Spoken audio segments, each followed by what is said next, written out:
ग्रामीण स्तरावरील गरजू व सामान्य कुटुंबातील तरुण ज्यांना क्रीडा क्षेत्रात प्रगती करायची आहे, यासाठी केंद्र व राज्य सरकार मिळून एक चांगली योजना बनविण्याचा प्रयत्न करून कल्याण लोकसभा क्षेत्रात क्रीडा ह्या विषयासाठी एक योजना बनविण्याचा मानस केंद्रीय मंत्री अनुराग ठाकूर यांनी व्यक्त केला. केंद्रीय मंत्री अनुराग ठाकूर यांचा कल्याण मतदारसंघातील पूर्वनियोजित 3 दिवसीय दौरा काल रात्री 11 वाजता संपुष्टात आला. उल्हासनगर अंबरनाथ या शहरात त्यांनी काल शहरी ग्रामीण या भागात सर्वस्तरीय लोकांपर्यंत जाऊन भेटीगाठी घेतल्या, तर अनेकांच्या समस्या जाणून घेतल्या. मध्यात व्यापारी असतील, सर्वसामान्य मतदार असतील, तरुण असतील, सर्व समाजातील घटक, त्यानंतर पक्षातील कार्यकर्ते, पदाधिकारी या सगळ्यांना भेटून त्यांनी भर पावसात काल त्यांचा दौरा पूर्ण केला. काही वर्षात कल्याण ग्रामीण ह्या मतदार क्षेत्रात kho kho, kabaddi, football, cricket, rifle shooting, range स्पर्धा, धावणे या सामान्य कुटुंबातील तरुण तरुणी प्रगती करताना दिसत आहेत. त्यांच्यासाठी आगामी काळात केंद्र व राज्य मिळून काही विशेष योजना आखून त्यांना पाठबळ देण्याचा प्रयत्न करू, असंही यावेळेस पत्रकारांनी एक के बाद दूसरा निर्णय लिया है। टॉप स्कीम की अगर मैं बात करूं, टारगेट ओलंपिक पोडियम स्कीम, यहाँ पर खिलाड़ियों का जो एलीट एथलीट्स हैं उनका, खिलाड़ियों का रहने का, खाने का, ट्रेनिंग का सारा खर्चा देश और विदेश का मोदी सरकार सहन करती है, जिसके ऊपर लगभग 100 करोड़ रुपए हमने खर्च किया और 6 लाख रुपए प्रतिवर्ष प्रति खिलाड़ी को जेब खर्च के रूप में 6 लाख रुपए जेब खर्च अलग से देती है।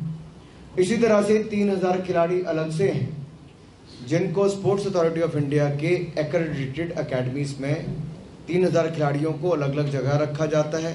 मान लीजिए प्रकाश पादुकोण की या किसी और गोपीचंद की किसी की अकेडमी है, वहाँ पर रखने का, ट्रेनिंग देने का 5 लाख रुपये प्रति खिलाड़ी हम लोग देते हैं और 1,20,000 रुपया खिलाड़ी को जेब खर्च अलग से देते हैं।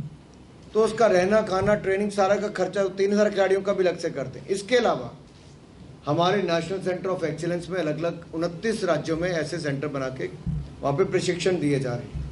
फिर साइड ट्रेनिंग सेंटर्स अलग से बनाए हैं। 1000 खेलो इंडिया सेंटर हम देश भर में खोल रहे हैं, जिनमें से 590 की अनुमति दे दी है, बाकियों की दी जाएगी। खेल मूलतः राज्य का विषय है, sports is a state subject, राज्य की जिम्मेदारी है। लेकिन हमने फिर भी देश में खेल को बढ़ावा मिले, ना केवल ये किया बल्कि खिलाड़ी जब हमारे विदेश में खेलने जाते हैं तो देश के प्रधानमंत्री उनका मनोबल बढ़ाने के लिए उनसे बातचीत भी करते हैं, आने पर उनका स्वागत, अभिनंदन भी करते हैं। शायद ही दुनिया को कोई ऐसा देश हो जहाँ पर ऐसा होता है।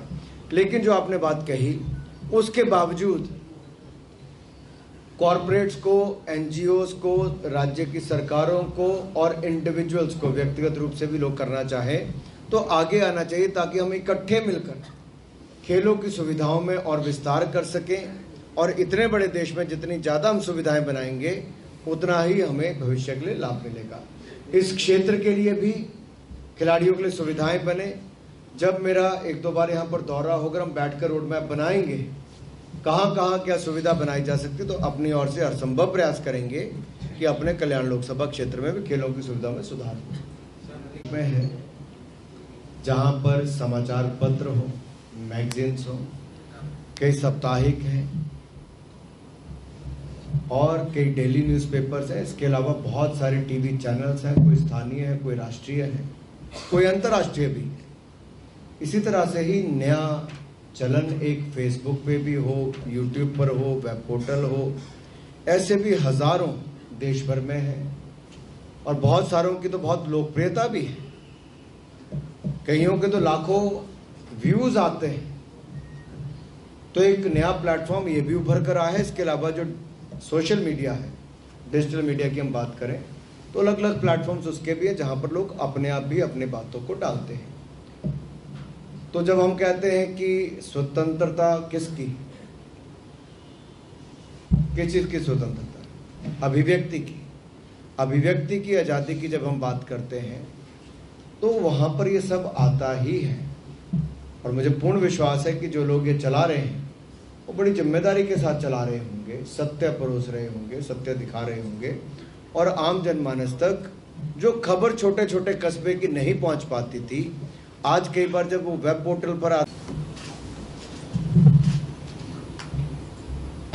कल्याण लोकसभा क्षेत्र के प्रवास पर ये तीसरा और आखिरी दिन पहले प्रवास का है। और मैं पहला प्रवास इसलिए कह रहा हूं कि अगले 15 महीने तक ऐसे बहुत सारे प्रवास होंगे। ये 3 दिन का प्रवास कार्यकर्ताओं से मिलने के लिए था, लोकसभा क्षेत्र की परिस्थिति को जानने के लिए था, संगठन को किन किन क्षेत्रों में मजबूत करने की आवश्यकता है और केंद्र या राज्य सरकार से जुड़े हुए जो कार्यक्रम है वो धरातल पर कितने लागू हो रहे हैं, कितने सफल तरीके से लागू हो रहे हैं, क्या कमियां हैं, उसकी जानकारी भी मिले और विशेष तौर पर केंद्र की परियोजनाओं का लाभ जो गरीब के कल्याण के लिए है, क्षेत्र के विकास के लिए है, वो पूरी तरह से लागू हो और उसमें गति आए, ये सब के लिए काम किया गया।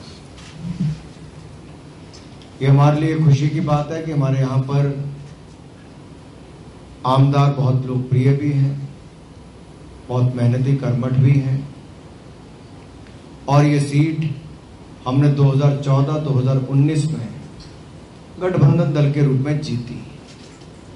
हमारी पार्टी ने उस समय भी, भारतीय जनता पार्टी ने गठबंधन धर्म निभाते हुए पूरी ताकत के साथ हमारे यहाँ के कैंडिडेट के लिए पक्ष में वोट भी मांगे और जिता है।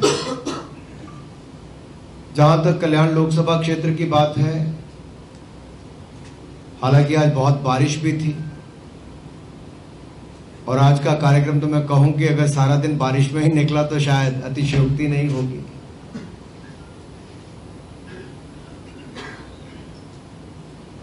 मैं गुलाम राव जी से कह रहा था, मैंने कहा आपके एरिया में एंटर करते इतनी बारिश पड़ी है कि चप्पा चप्पा, भाजपा तो कहते थे लेकिन चप्पा चप्पा बारिश से भरा हुआ था, लेकिन कार्यकर्ताओं में भारी उत्साह था। मुकाबला भारी बारिश और भारी उत्साह में था और कार्यकर्ताओं का उत्साह जीता भी, लोगों का प्यार उमड़ा भी, लोग दुकानों से बाहर निकलकर स्वागत अभिनंदन भी कर रहे थे और मैं धन्यवादी हूँ भारतीय जनता पार्टी के सभी मंडल, सभी जिला अध्यक्षों का और टीम का कि जिन्होंने कार्यक्रमों का आयोजन बहुत अच्छा करवाया था। देखिए, किसी एक कार्यक्रम में